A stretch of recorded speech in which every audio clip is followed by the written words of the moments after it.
Je suis fonctionnaire de police, j'ai exercé plus de 20 ans au sein des compagnies républicaines de sécurité, puis plus de 10 ans en commissariat.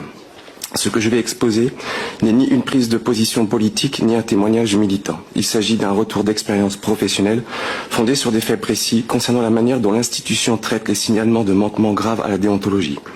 En 2013, peu après mon affectation au commissariat de Pau, j'ai été témoin de violences illégitimes commises sur une personne interpellée. Elle était menottée et assise dans un véhicule de service.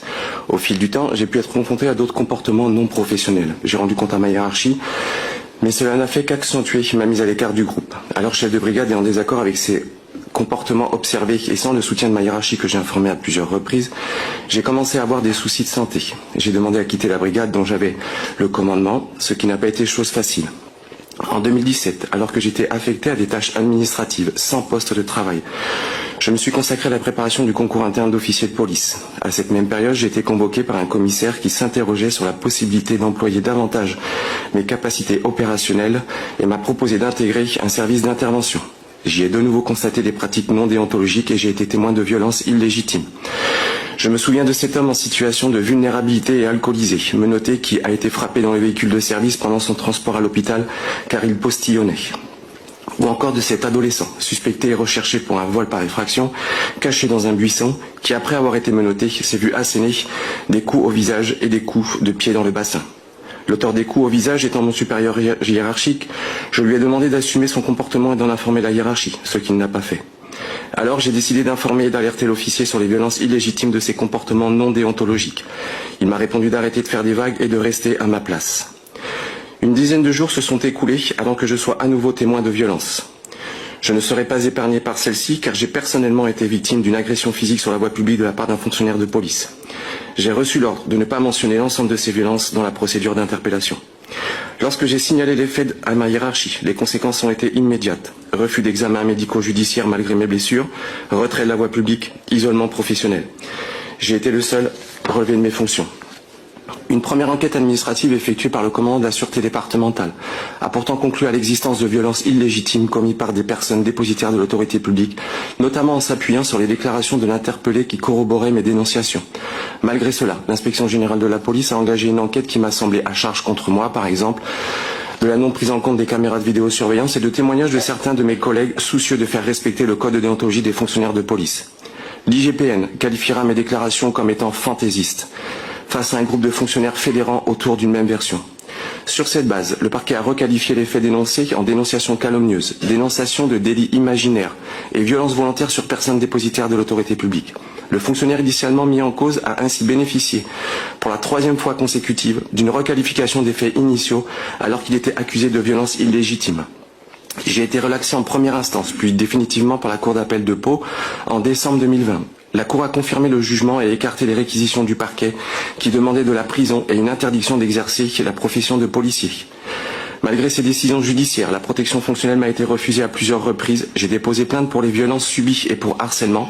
Cette plainte est en errance depuis juillet 2022, perdue à 2 reprises entre juridictions. Par la suite, muté contre ma volonté au commissariat de Lourdes et désarmé, j'ai été affecté à des missions d'accueil au sein d'une brigade. À sa tête, un fonctionnaire de police respecté, entre autres pour son professionnalisme. J'ai pu constater que le travail était exécuté dans le respect de la loi et de la déontologie, comme quoi tout est possible. Malheureusement, j'ai été changé de brigade. Et là, j'ai de nouveau été témoin de comportements gravement non déontologiques, falsification de services, faux en écriture, atteinte à la dignité de femmes dont l'une d'elles était menottée et transportée dans le véhicule de service. Ces femmes ont été photographiées à leur insu, y compris dans des situations de vulnérabilité manifeste. Ces photos ont été publiées sur WhatsApp. J'ai adressé à la Direction générale de la police nationale un rapport dans lequel je demandais l'ouverture d'une enquête, mais en vain. Cela m'a valu de me retrouver une nouvelle fois dans un contexte professionnel de rejet.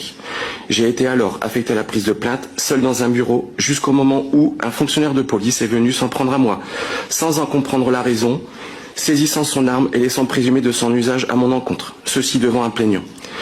Pour une raison qui m'est étrangère, j'ai constaté que la hiérarchie adoptait une stratégie de dévalorisation d'un fonctionnaire qui dénonce, protège, valorise ceux qui se taisent ou font taire. En juin 2022, ma hiérarchie est informée de la note de soutien qui m'a été remise par la maison des lanceurs d'alerte. Elle conclut que je remplissais l'ensemble des conditions pour que me soit reconnue la qualité de lanceur d'alerte au titre de la loi Sapin 2. Janvier 2023, j'ai déposé une réclamation auprès de la défenseur des droits.